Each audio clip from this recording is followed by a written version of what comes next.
In a tragic and ironic echo from their initial journey to Antarctica, they encounter pack ice and are not able to make it close enough to even sight Elephant Island.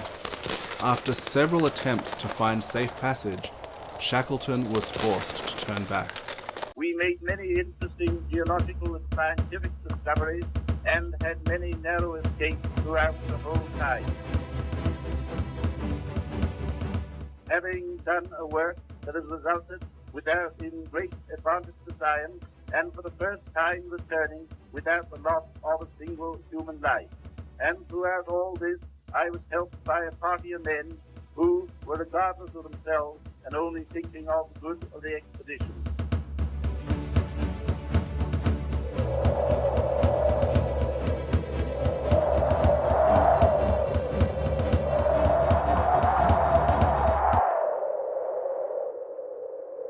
Hey, welcome to all of you, bandits and chilies. This episode is called Shackleton Series Part 3, All Safe, All Well.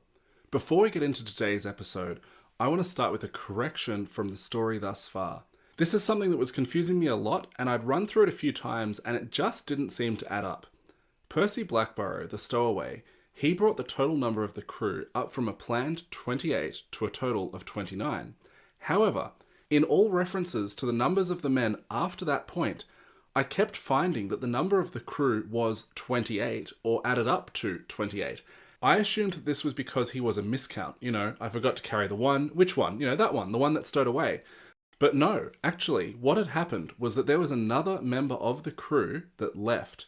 His name was Sir Daniel Gooch. When Endurance first arrived in South Georgia, he had learned that the government was requisitioning his estate as a military hospital. So Daniel insisted that the most modern medical equipment be installed at his own expense, and he felt it necessary to return to England to oversee the work. So he sailed back from South Georgia before Endurance went on their expedition into the Weddell Sea. So any inaccuracies around the crew numbers in the previous 2 episodes relate to this guy. Now, in the last episode, Shackleton and his men had just made landfall on Elephant Island. This was 497 days since they were last on land. It was an achievement that they had made it this far, and all at once, it was a stark reminder of how far they hadn't made it. They had set out to cross the Antarctic continent from one side to the other, but they never even made it onto the shore of Antarctica.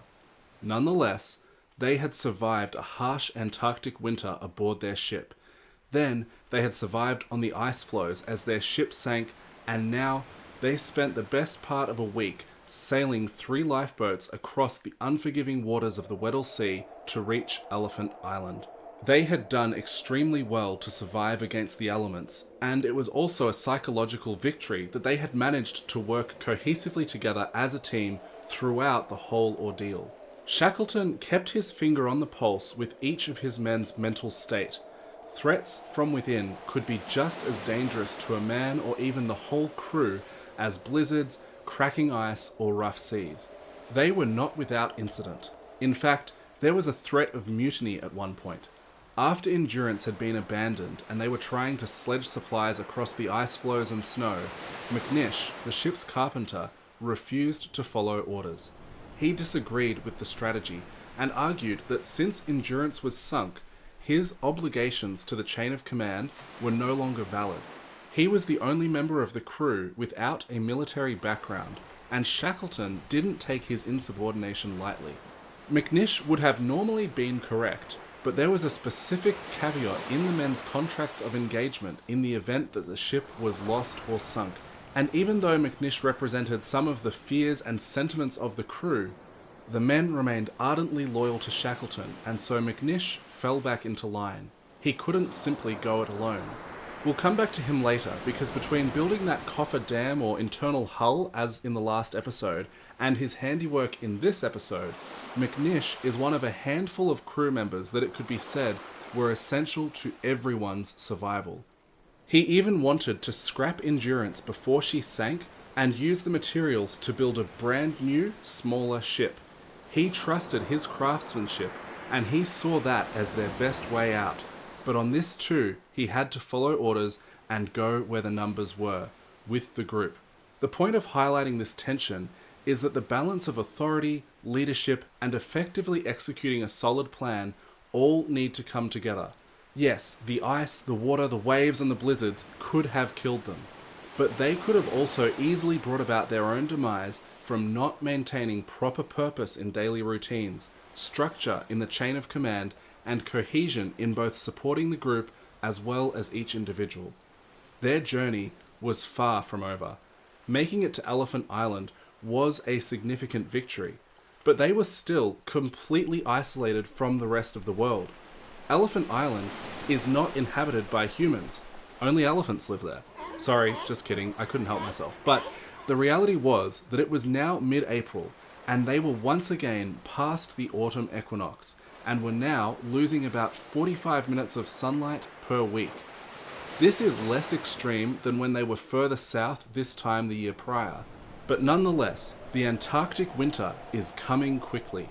It was determined that the best course of action would be for Shackleton and 5 men to take the largest of the lifeboats and sail to South Georgia to get help from one of the whaling stations like the one they had left from when their expedition started. So, let's just unpack that plan for a moment. 22 men would stay put on an uninhabited island that was getting colder and darker week by week as they entered into their second Antarctic winter. They would be reliant on hunting penguins and seals to survive. Meanwhile, Shackleton and 5 men would sail roughly 800 nautical miles, about 1,500 kilometers, across one of the most dangerous and violent seas in the world in a 22.5-foot boat. Crossing the Scotia Sea in their 7-meter boat is considered one of the greatest small boat voyages of all time. But before they had done that, all they had to consider it as was a long shot. This was their only chance. They had to do it. Accompanying Ernest Shackleton, the crew were Frank Worsley, who was the captain of Endurance and would be the navigator, Tom Crean, a veteran Irish sailor who had embarked on previous Antarctic expeditions with both Robert Scott, as in Scott of the Antarctic, and Ernest Shackleton. He had proved himself dependable under pressure. John Vincent and Timothy McCarthy, both reliable and experienced sailors, and lastly, Harry McNish, the ship's carpenter. Even though he had butted heads with Shackleton, he was extremely capable and thus was a top 5 pick for this expedition. Ahead of departure, McNish modified and strengthened their boat, which was named the James Caird. He prepared it for open ocean travel by adding decking, extending the height of the edges of the boat known as the gunwales, and lining the hull with wood and canvas. He caulked with lamp wick and oil paint, preparing their vessel for a much larger journey than it was designed for. After these modifications were made, they set off on April 24th, 1916. They sailed and rowed for a week, and then another week. The waves splashed night and day. It was cold, it was frigid, they were soaked through, and so was their equipment. Frank Worsley, the navigator, was critical to their success, because if you look at a map from Elephant Island to South Georgia, you will see that there is a lot of ocean and not much land.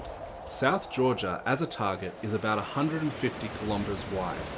The winds and the tides would not share Shackleton and his men's specific objective of reaching that island. And what's more, the clouds were against them too.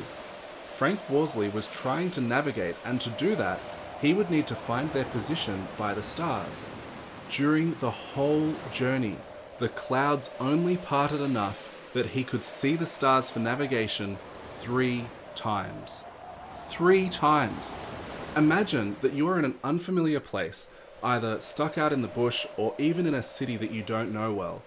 You go to use your phone's GPS, but you have no signal. You move around and start going in a direction that you think you need to head in over the course of your journey. And then every once in a while, your phone gets it together and gives you a location update. And then it loses signal again. This would make for a very stressful holiday in Tokyo. That's kind of what is happening here, except times a million. No one knows where they are. No one is looking for them or available to help them.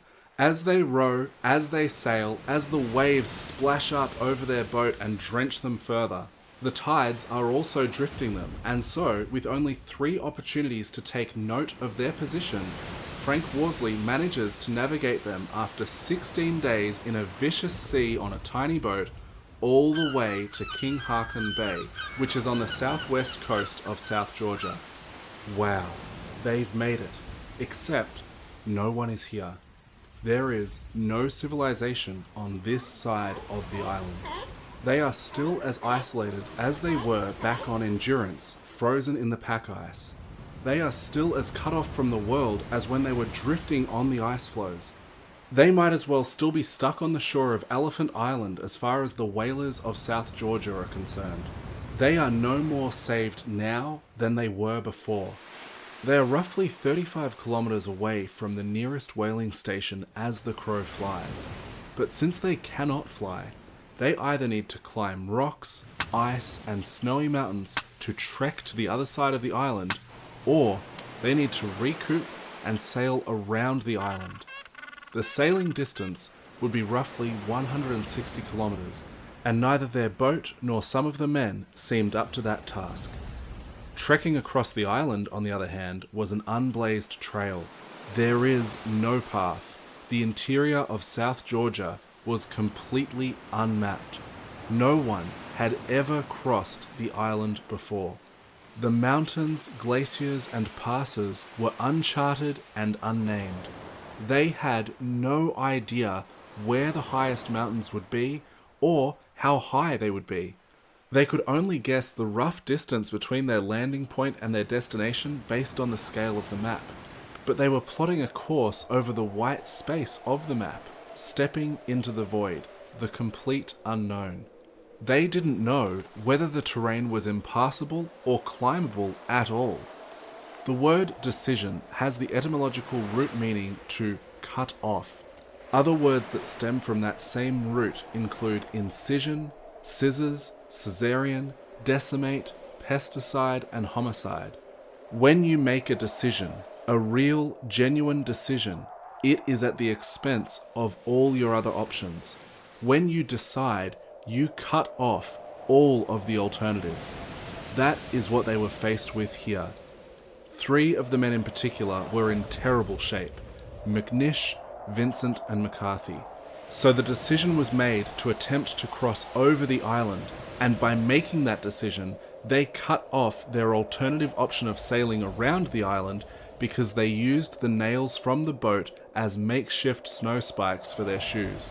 The James Caird was turned upside down to act as a shelter to the 3 men left behind. Ernest Shackleton, Frank Worsley, and Tom Crean now needed to reach civilization and then mount 2 rescue missions for the rest of the displaced crew. Before dawn on May 19th, they set off with a rope, a carpenter's aids which could act as somewhat of a snowpick, a small stove, Worsley's pocket compass, and food for 3 days. They could not bring sufficient equipment to camp, and they could not survive out in the elements. So they did exactly the kind of thing that you would expect them to do based on the story thus far. They trekked and climbed non-stop. Shackleton later wrote, "We had no tent, no sleeping bags, no gear beyond the clothes we stood up in and the food we carried in our pockets. We could not risk a halt. If we stopped, we slept, and if we slept, we died." Furthermore, if they died, then the other 25 men, 22 on Elephant Island, and the 3 camping under the James Caird, they would also die. These 3, Shackleton, Worsley, and Crean, were the only people in the world who knew where they were and that they needed rescuing.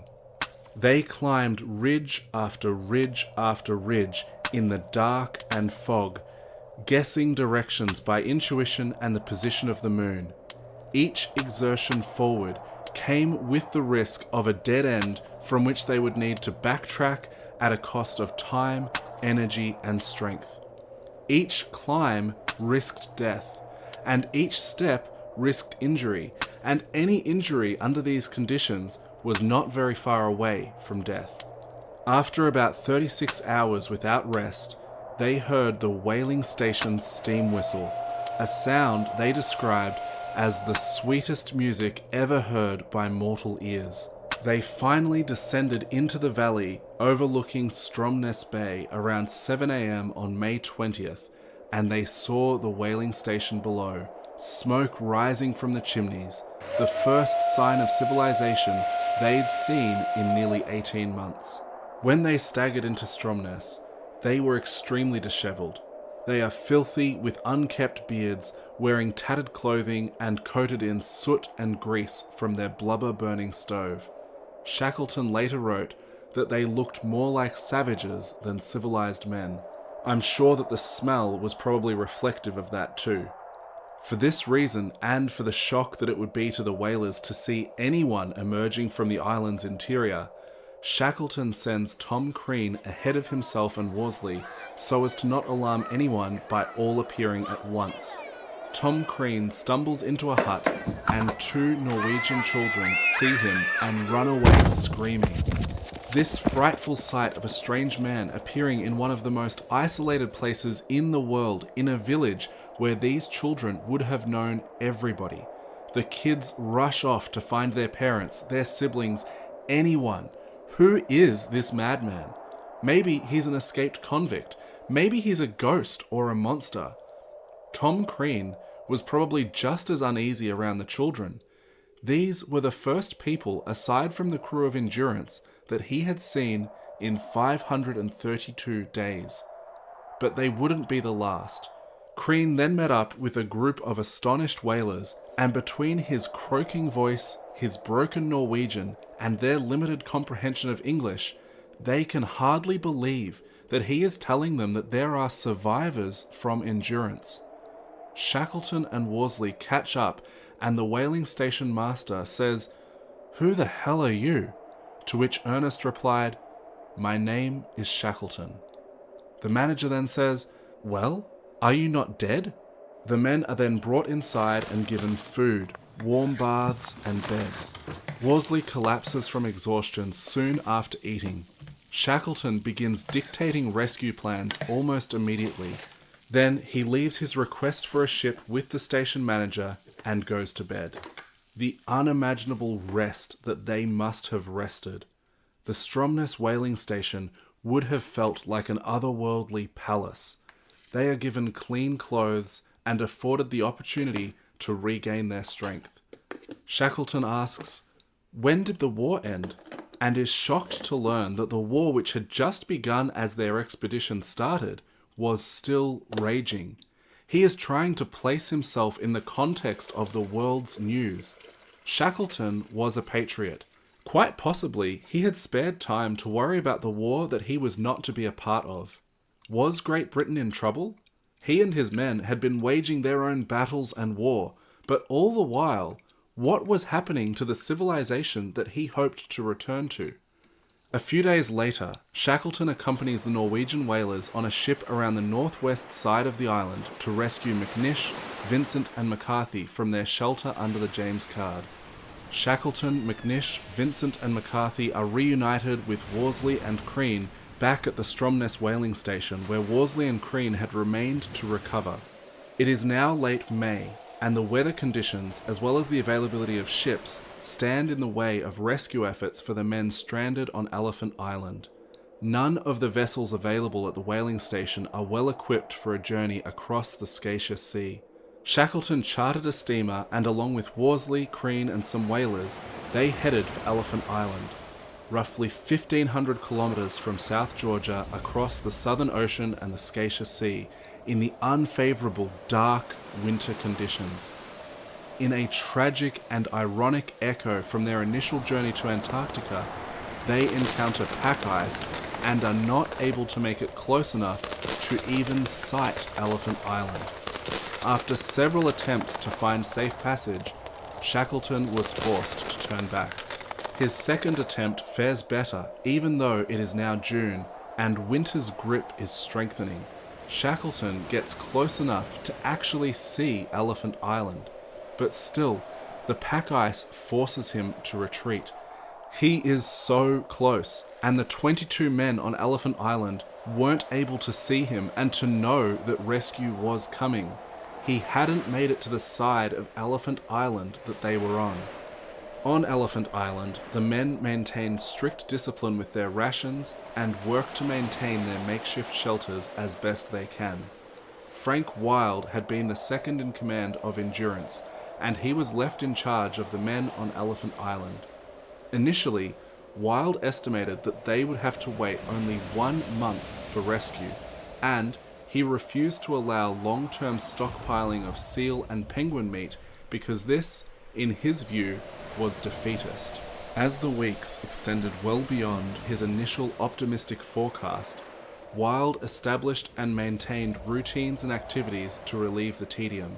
A permanent lookout was kept for the arrival of the rescue ship.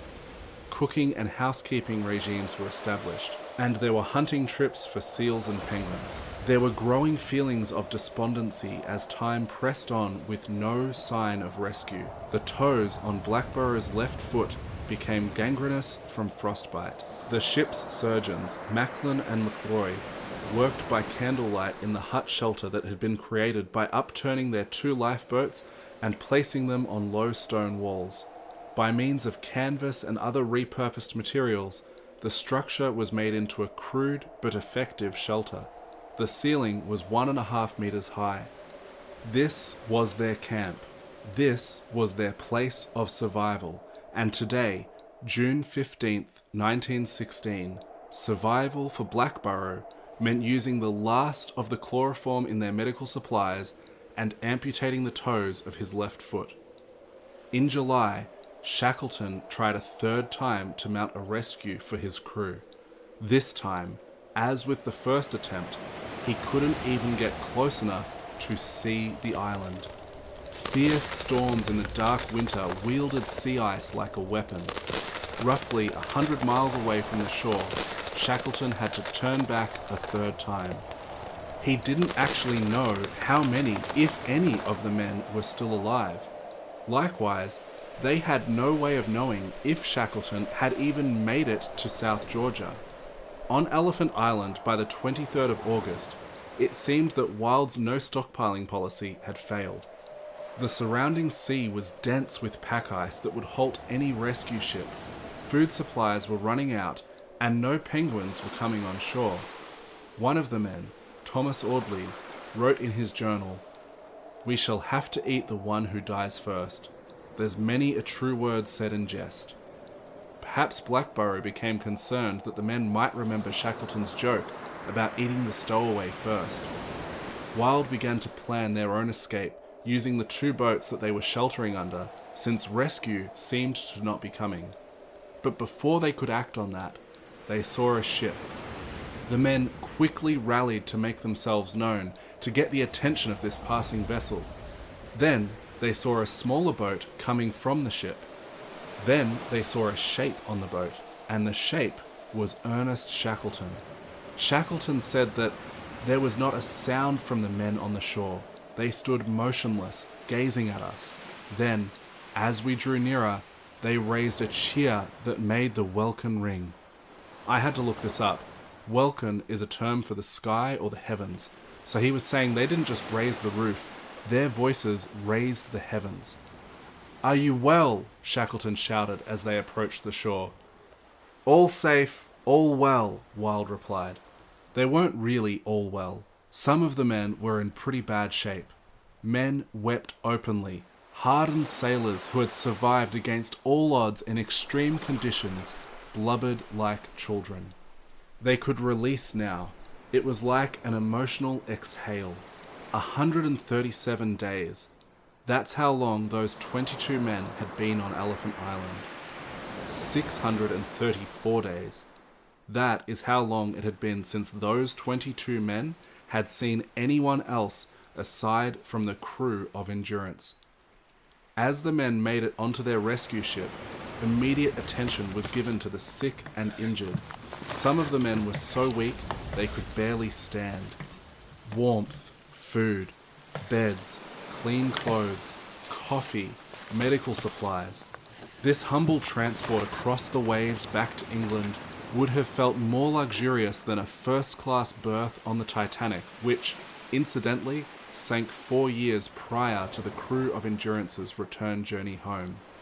They would all return to England, all safe and all well, save for some of Blackwell's toes. That completes this 3-part series of the story of Ernest Shackleton and Endurance. There is so much more. If it interests you, definitely do a deep dive onto other parts of the story, like, for example, what happened to Aurora. I've also included in the show notes a link to a GIF that depicts the way that Antarctica breathes ice flows throughout the year. It's really cool, literally. Obviously, the amount of ice would vary from season to season, but we know that the season in which Endurance entered the Weddell Sea was a particularly bad season, and it essentially looks like the solid mass of Antarctica has a living force field of ice around it, just waiting to ward off any early 20th century expedition ships. When looking at that image, the top left has this spine-like arm that reaches around. Right up the top, there is Elephant Island, and that entire bay, if we could call it that, is the Weddell Sea. For an easy point of reference, you just go north from the South Pole. Can't stop, won't stop, not going to apologize for that one. It was funny and you know it. Okay, whilst you're in the description to get that link for the GIF, check out the 5-day Freedom and Profit quest. Just a couple of quick points that stood out to me from this part of the story. Chris Voss, you've probably heard of him, former hostage negotiator, author of Never Split the Difference. He says that one of the most powerful ways to help the family of a hostage is to just communicate consistently. He would call them and let them know an update, and that he would call them again tomorrow at 7 a.m. or this afternoon at 1 p.m., whatever it was. And then when that time came, even if there was no new news to report, he would still call them and tell them that the latest update is that there is no update, and then give them the next time that he would call them. By simply being consistent with that schedule of calling on time, he took their ordeal and broke it down into short chunks, hours by hours, that they could live through this nightmare experience, where at least they knew consistently when they could expect the next call. Well, I felt that with Shackleton here too, in a more embodied way. The men didn't know what they could expect to hope for, and Shackleton could not simply just call them.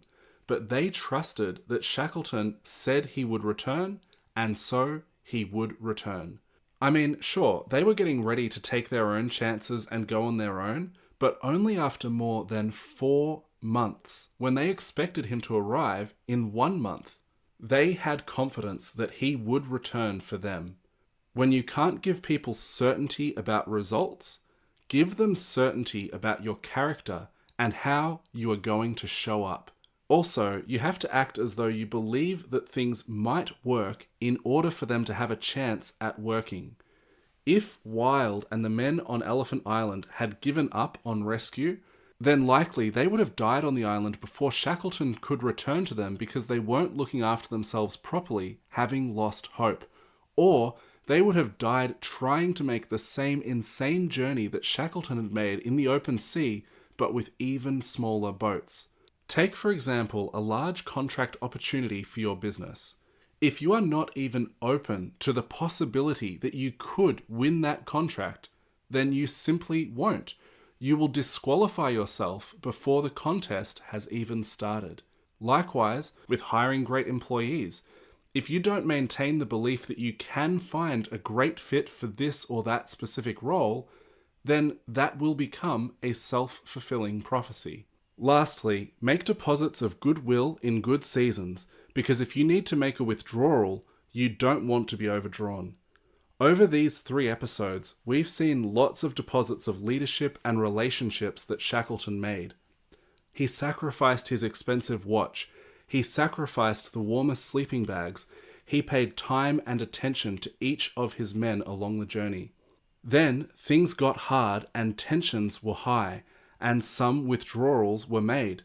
If his account of goodwill and leadership in that moment were to have been overdrawn, perhaps he would have really had a mutiny on his hands.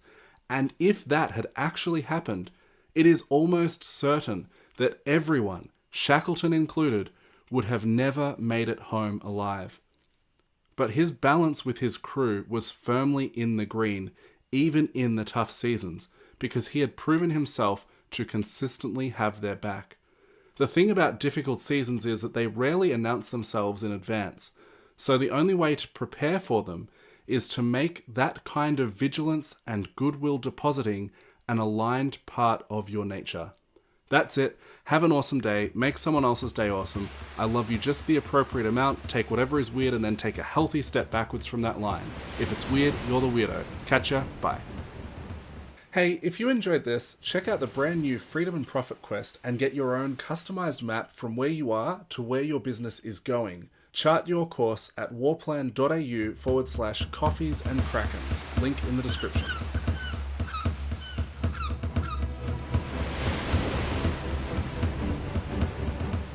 After this, we 4 men had 1,000 pounds to pull, and we were unable to pull the whole load at once, so we had to relay. That is, we hauled half our load for a mile, then we walked back a mile, and then we hauled the other half up. So for every mile we gained to the south, we had to cover 3 to do it.